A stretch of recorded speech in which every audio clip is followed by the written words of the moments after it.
За энэ агарын шүхэр.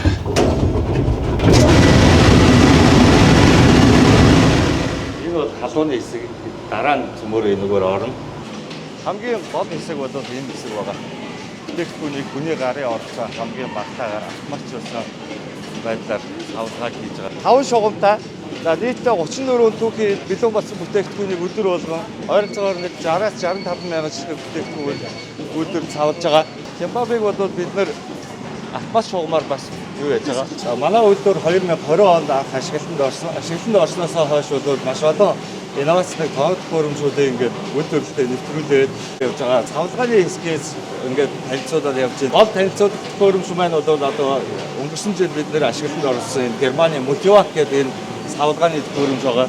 Энэ төхөөрөмж маань болохоор савлгахдаа доторх хүчнэр хүчийг нь азотоор нөхөж орнууснаар бактерийн ерөнхий тоог үржлийг барих юм онцлогтой гадны бохирлыг хяндаг ийм төхөөрөмжтэй.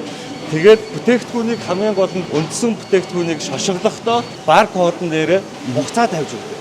Хэрэглэх систем бас нэлээд өдөр тутмын хэрэглээ болсон будааны ороомог, будааны гурвалжин гэдэг бүтээгдэхүүнийг хийдэг байгаа. За энэ бүтээгдэхүүнийг хийх төхөөрөмж бүрэн автомат төхөөрөмж маань Япон улсын бас Suzumo болон Fujiseki гэсэн энэ дэлхийн тэргүүлэгчийн төхөөрөмжүүдийг бид нэр үйлдвэртээ нэвтрүүлсэн. Улаанбаатар хотын хүнсний салбар юм шиг боловч замын төгжрэлд нөлөөлж байгаа иргэдийн хүнсний түгээлт гэдэг бол замд ямар чухал нөлөөлдөг юм бэ? Mesh network-оор таруул яах юм? Hub and spoke буюу зөвхөн нэг газар руу төвлөрүүлж байгаа зэгцтэй төлөвлөлт хийж түгээлт хийх юм бол Улаанбаатар хотод энэ бараа бүтээгдэхүүн хүнсэндээ түгээлттэй явж байгаа машинууд хяналттай, зэгцтэй, тэгээ замын хөдөлгөөнд маш бага одоо нөлөө үзүүлдэг ба 10 дахин бага машинаар түгээлт хийж байгаа юм байна. Улаанбаатар хотод 440 цэг байдаг гэж ойлгосон. Ая тухтай дэлгүүрүүд convenience дэлгүүр гэдэг бол ерөөсөө нийгмийн дид үтц гэдэг одоо ангилалд ордог.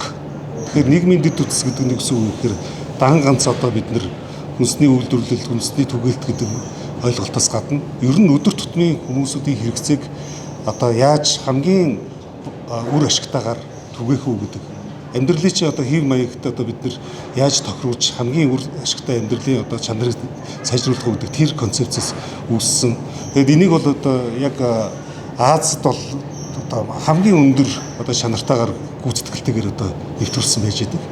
Яагаад ингээд Hub and Spoke буюу одоо нэгдсэн түгээлтийн систем нь Mesh буюу замбраагүй түгээлт гэсэн үг л дээ. Түгээлттэй харьцуулахад яагаад тийм их үр дүн авчирч байгаа гэхээр үр дүн бол 10 дахин машин унааны хэрэгцээг бол багасгаж байгаа. Гэхдээ илүү том үр дүн нь юу гэхээр зам дээр явж байгаа километрийг бид нэр 50 дахин багасгаж байгаа. Манай Улаанбаатар хотын хувьд бол аваад үзсэн бол яг энэ төвдөрсөн ийм түгээлттэй систем нь бол нийт одоо түгээлтийн хүнсний түгээлтийн дөнгөж 9% л бид нэр бүтүүлж байгаа байхгүй.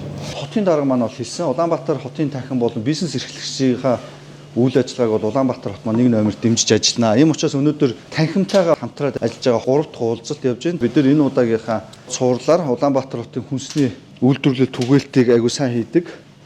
CU гэж бид нар бол мэдэж заншсан. Яг компаниор бол Premium Nexus гэдэг ийм компанийнхаа үйл ажиллагаатай танилцаад Улаанбаатар хотод бол алт замын түгжрэл дээр бас асуудлууд тэр түгээлтээс олж нөлөөлдөг юм байна гэдгийг ингээд судлаад явж байна.